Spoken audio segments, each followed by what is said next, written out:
তো রঞ্জন এখানে বানাচ্ছে হচ্ছে লস্যি, এসেই বানাতে শুরু করে দিয়েছে।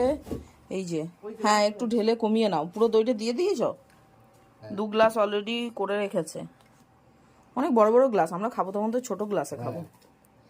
আইস কিউব নেই যে কারণে ঠান্ডা জল দিতে হয়েছে। এ বাবা, গোটাই হয়ে গেল গো, নতুন ইয়ে আবার মুছে দেবো, গন্ধ হয়ে যাবে তো দইয়ের। এ আমাদের বাড়িটা মনে আছে? পুরো এখনো দেওয়ালে হয়ে আছে।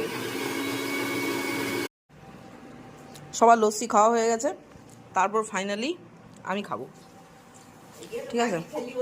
এই যে লস্যি, 1 গ্লাস পরিমাণ লস্যি বাড়িতে বানানো, তারপর রঞ্জনের হাতে। কেমন হয়েছে?